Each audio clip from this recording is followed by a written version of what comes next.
제가 어릴 때요, 우리 주일학교에서 좀 전에 우리가 읽은 이 부자와 나사로를 가지고 인형극 하는 것을 많이 봤습니다. 정말 재밌었어요. 자, 그런데 이제 인형극을 하고는 제일 마지막에 무슨 질문과 대답이 오고 가냐면 이런 거예요. 자, 여러분, 부자는 왜 지옥에 갔죠? 그러면 아이들이 전부 다 예수님 안 믿어서요, 이렇게 대답합니다. 그러면 또 거지 나사로는 어떻게 천국에 갔죠? 예수 믿어서요. 그러면 이제 마지막에 이제 인형극 하는 사람이 얘기하는 거죠. 맞아요. 잘 대답했어요. 아무리 부자라 그래도 예수 안 믿으면 지옥 가는 거고, 아무리 거지라 그래도 예수 잘 믿으면 천국 가는 겁니다. 그러니까 우리 예수 다 믿어요 하고 맞춰집니다. 자, 그런데 사실 이것은요, 이 부자와 나사로 비유에 대한 정확한 해석은 아닙니다. 자, 그렇다면은 어떤 게 정확한 해석이고 우리가 어떤 메시지를 여기서 받아야 할까, 이것을 좀 나눠봐요. 자, 우선 이 말씀을 들으면서 생각나는 것은 성공한 인생과 실패한 인생, 성공과 실패라고 하는 단어입니다. 왜냐하면 주님은 여기 성공한 인물과 실패한 인물을 대조적으로 등장시키고 있거든요. 자, 여러분, 우리 모두는 다 잘 살고 싶습니다. 왜? 우리에게 인생이 두 번 있는 것이 아니라 한 번밖에 없는 인생이잖아요. 자, 이 한 번밖에 없는 인생, 정말 성공하며 살고 싶습니다. 그 성공이라는 것이 사람들로부터 갈채를 받는 것이건 아니면 그냥 내 스스로 만족하는 것이건 기왕 사는 거 성공하고 살고 싶습니다. 우리가 자녀를 키우면서도 그런 생각하죠. 우리 자녀들 좀 성공시키고 싶다. 그래서 열심히 공부해서 좋은 대학 가고 좋은 직업을 얻고 좀 더 여유 있고 편한 삶, 남부럽지 않은 그런 삶을 좀 살게 하고 싶다. 아마 부모들 그런 생각들을 대부분 가질 것입니다. 그래서 사람들은요, 이 성공남에 귀를 많이 기울이게 됩니다. 자, 미국의 강철 왕이라고 불리우는 카네기는 그 당대에 가장 성공한 사람이었어요. 자, 그런데 이 카네기에게 확신이 있었는데 그는 자신의 성공 노하우를 배우면 길거리에 거지 불황하라 할지라도 성공할 수 있다. 이런 확신을 가지고 있었어요. 그래서 20년 뒤에 나폴레옹 힐이라고 하는 사람이 이 카네기의 성공 노하우를 교육 프로그램으로 체계화시켜가지고 생각하고 부자가 되라, Think and Grow Rich라고 하는 책을 냈는데요.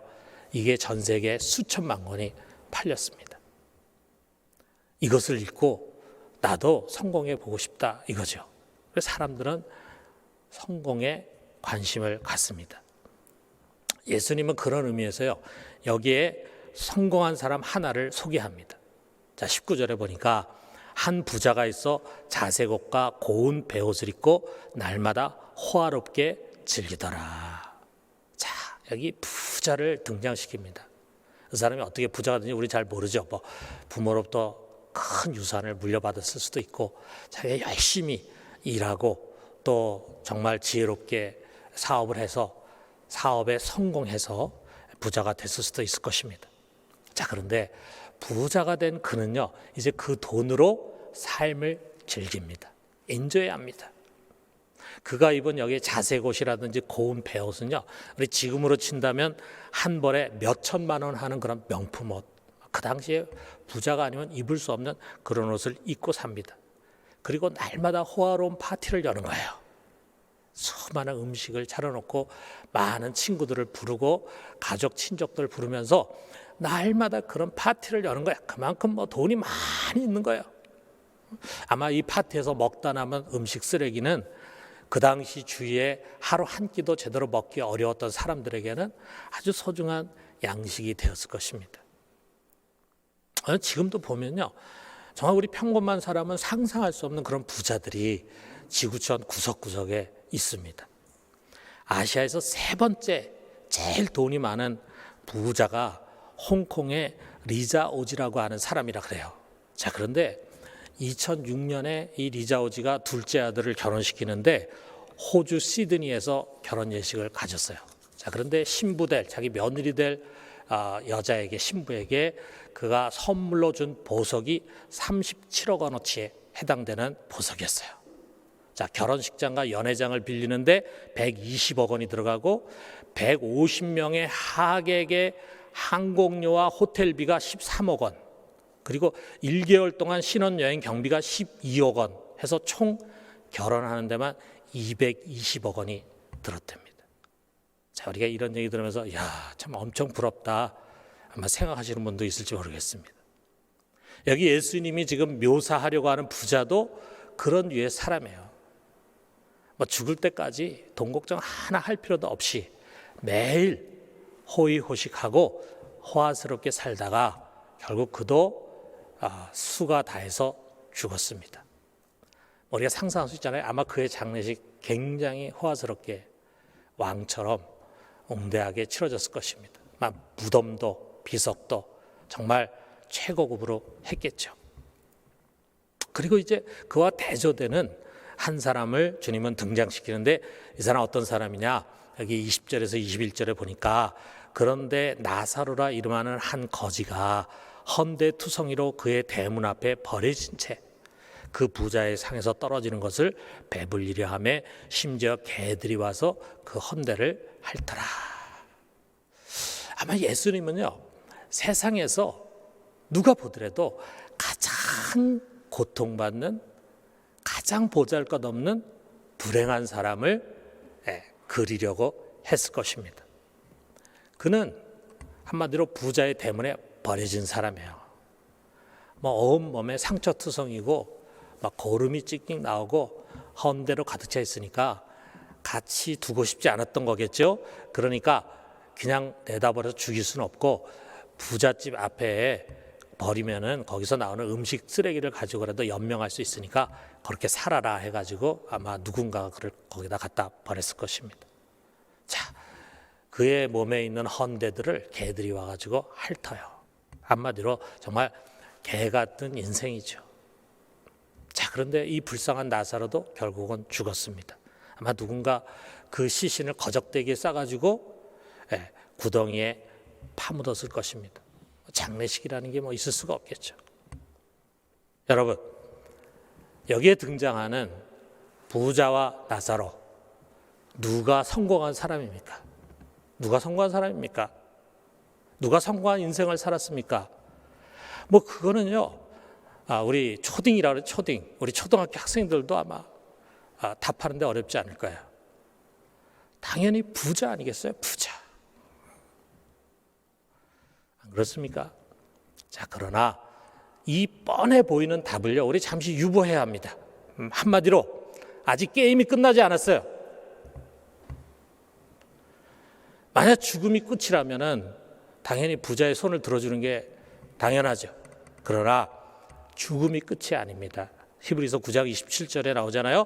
한 번 죽는 것은 사람에게 정하신 것이요 그 후에는 심판이 있으리니, 그 후에는 바로 이것입니다.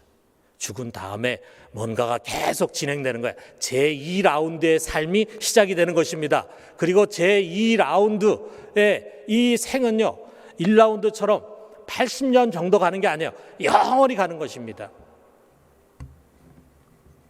자, 여러분, 이 부자와 나사로의 2라운드가 어떻게 진행이 됐습니까? 거지 나사로는요, 천사들에 이끌려서 아브라함의 품에 안겼습니다. 낙원이에요. 파라다이스예요.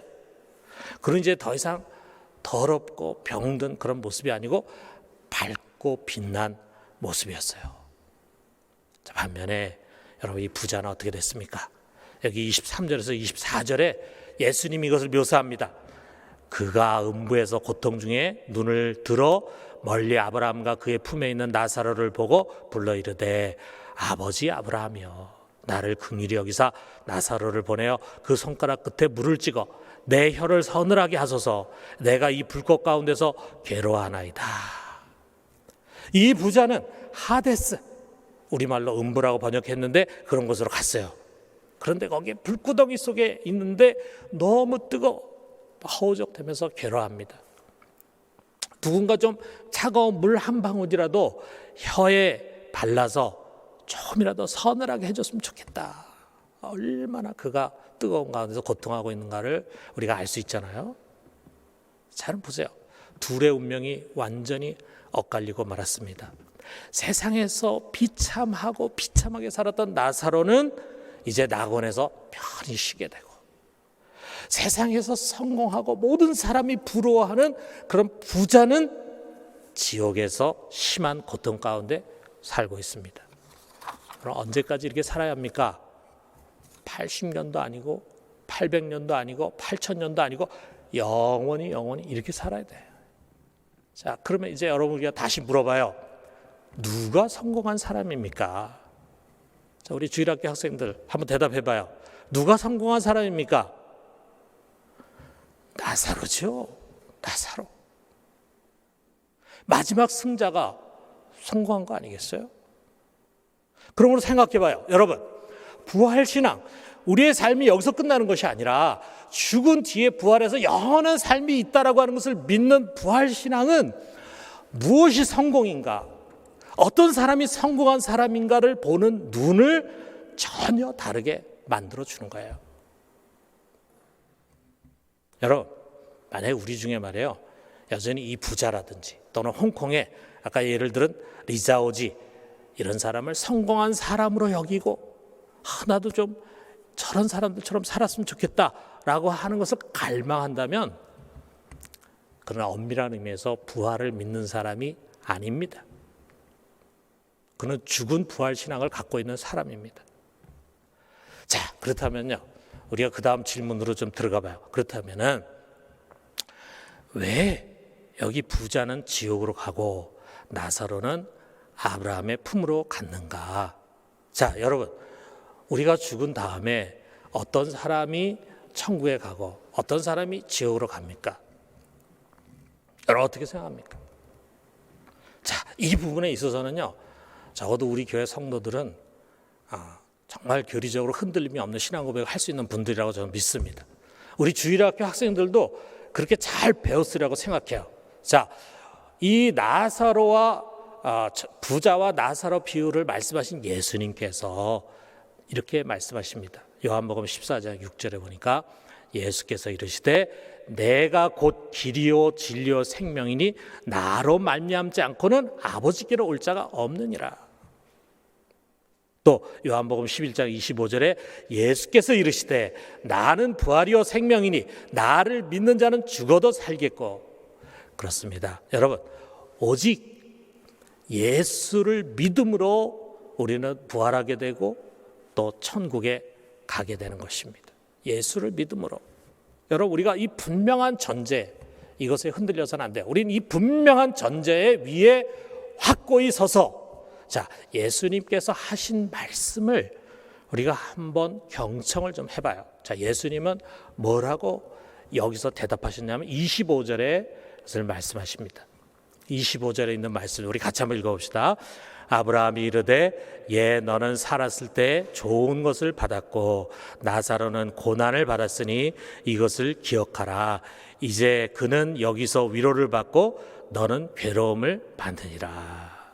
자, 이 예수님의 말씀을 우리가 그대로 여기 뭐 가감하지 않고 우리가 해석을 해보면은, 나사로가 아브라함의 품에 안긴 것, 낙원으로 간 것은 다른 무엇이 아니에요.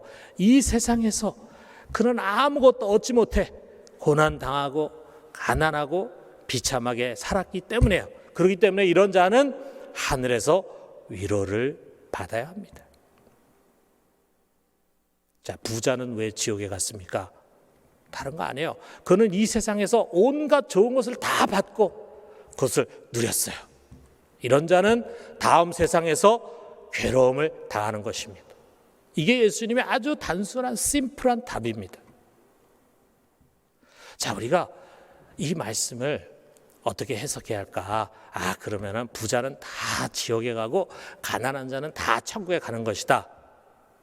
여러분, 이것이 아니라고 하는 것을 우리가 좀 전에 예수님이 하신 말씀을 가지고 이전에 말씀 나눴어요. 이것이 우리 가장 중요한 전제라고 그랬어요. 여러분, 우리의 구원의 길은 오직 하나, 예수 그리스도를 믿는 믿음입니다. 오직 믿음. 자, 이것은 우리가 양보할 수 없고 흔들릴 수 없는 분명한 구원 고백인데, 그렇다면은 여기 예수님의 이 답은 어떤 메시지를 믿는 자들에게 주려고 하는 것인가? 두 가지입니다. 하나는 나사로들에게 주는 메시지고, 다른 하나는 부자들에게 주는 메시지입니다. 자, 그런데 우리가 주의해야 할 것은요, 우리 중에 누구는 부자고 누구는 나사로고 이렇게 구분하는 것은 옳지 않아요. 우리 대부분은 이 양면성을 다 갖고 있습니다. 우리는 나사로면서 또한 부자입니다. 그렇기 때문에 이 두 가지 메시지는요, 우리 모두가 경청해야 할 말씀입니다. 자, 먼저 첫 번째, 나사로들에게 주시는 위로의 말씀이에요. 자, 그 위로의 말씀은 이것입니다. 너희가 세상에서 고난당하는 것을 서러워 말라. 여기가 끝이 아니다. 큰 위로가 너희를 기다리고 있다. 이것입니다. 이 말씀을 주시려는 거예요. 여러분, 이 세상에는요, 나사로들이 많이 있습니다. 예수님 당시에는요, 정말 이스라엘 땅에 나사로들로 꽉 차 있었어요. 가난하고 힘없고 눌리고 그렇게 살아가는 사람들. 평생 한번 큰 소리 치지 못하고 항상 쪼들리면서 살아가는 그런 사람들입니다. 태어나면서부터 가난한 데서 태어나고 죽을 때도 가난하게 죽는 그런 사람들이 너무 많았어요. 여러분, 옛날만도 아닙니다. 오늘날도 마찬가지예요. 죄가 관영하는 세상은요, 공평할 수가 없습니다. 태어날 때부터 사회 보장이 잘 된 부자 나라와 굶어 죽는 사람들이 많이 있는 가난한 나라로 벌써 갈리잖아요. 그리고 그 안에도 금수저가 있고 흙수저가 있잖아요. 그뿐만이 아닙니다.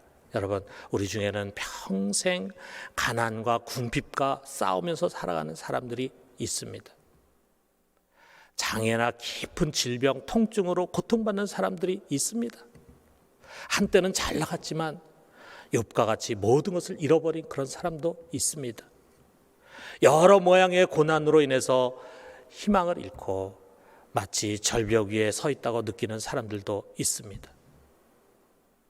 아니, 하나님 나라와 그 의를 위해서 스스로 고난의 멍에를 지고 십자가의 길을 묵묵히 걷는 그런 사람들도 있습니다. 하여간 여러분, 고난당하는 모두는 이 시대의 나사로들입니다. 여러분, 우리가 살아가다가 너무 고난이 심하다고 생각하면요, 우리가 이렇게 주님께 하소연을 하게 됩니다. 주님, 저렇게 건강하고 부유하고 평안하게 살아가는 저들은 무엇입니까? 왜 저에게는 이런 고난의 멍에를 메우십니까? 저의 삶의 무게가 너무나도 무겁습니다.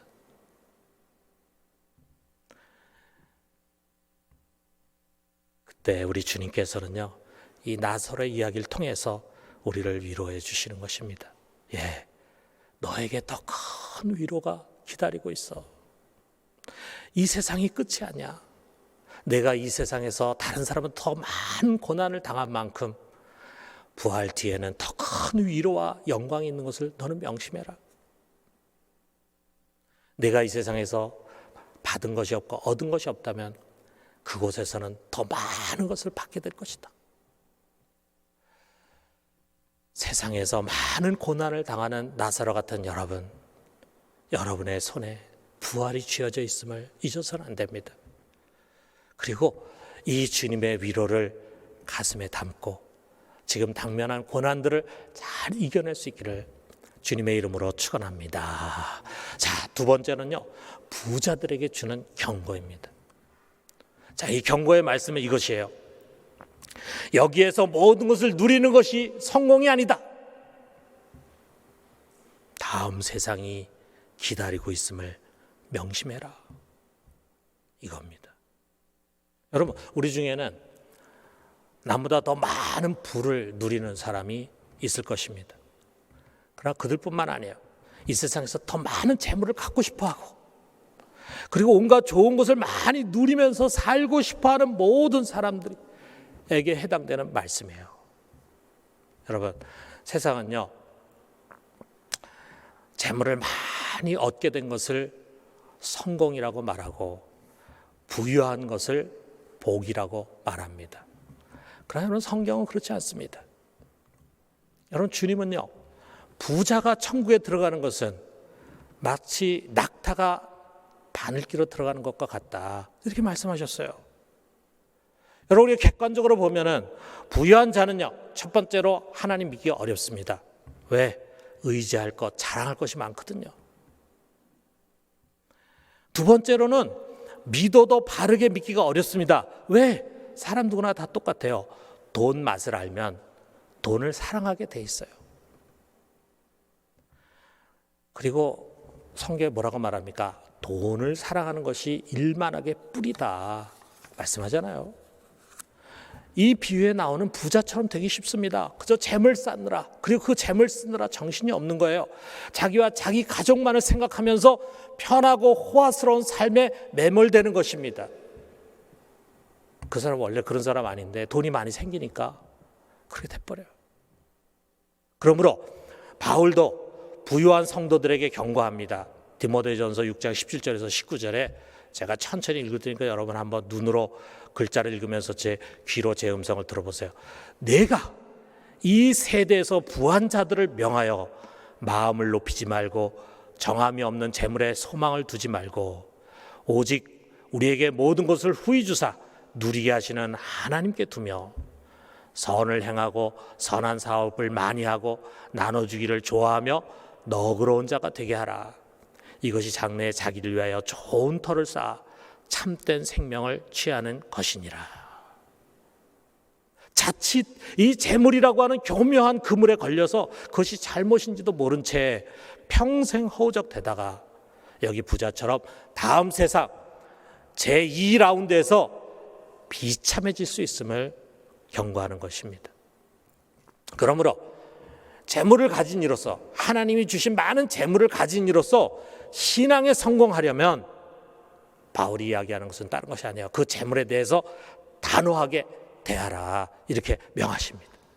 그것을 가지고 선을 행하고 선한 사업 많이 하고 나눠주기를 좋아해라.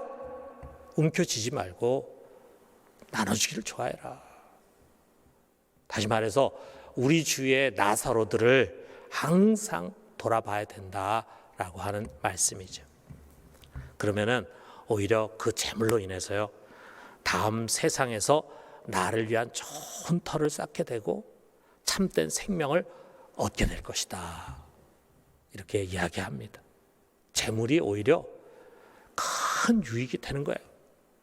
다음 세대에 나를 위한 좋은 터를 쌓는 아주 중요한 수단이 되고 또 참 생명을 얻는 수단이 된다고 말씀합니다. 사랑하는 성도 여러분, 예수님께서 이 부자와 나사로에 비해서 주시려고 하는 이 단순하고도 분명한 가르침을 우리 경청합시다. 여러분, 우리는 부활을 믿는 자들입니다. 다음에 올 영원한 세상을 확신하면서 이 세상을 살아가는 사람들입니다. 여러분, 우리가 진정 부활을 확신하고 부활의 소망을 갖고 있는 사람들이라면 1라운드에서의 성공에 우리 너무 집착하지 맙시다. 너무 여기서 편안하게 살고 많은 것을 누리고 다른 사람이 부러워하는 그런 인생을 살고 싶다라는 꿈을 갖지 맙시다. 여러분, 우리가 이것을 이뤘다고 해서 교만해하지 말고 못 이뤘다고 해서 좌절하지 말고 이것 때문에 우리가 너무 분노하고 불평하지 말아요. 여러분, 아직 끝나는 것이 아닙니다. 다음 세계가 기다리고 있습니다. 나사로처럼 거기서 성공해야 성공하는 사람이 되는 것입니다. 그러므로 우리는 여기가 아닌 그곳에서 받게 될 영원한 생명과 면류관과 위로를 소망하면서 진정 부활의 신앙으로 이 세상을 살아갈 수 있게 되기를 주님의 이름으로 축원합니다.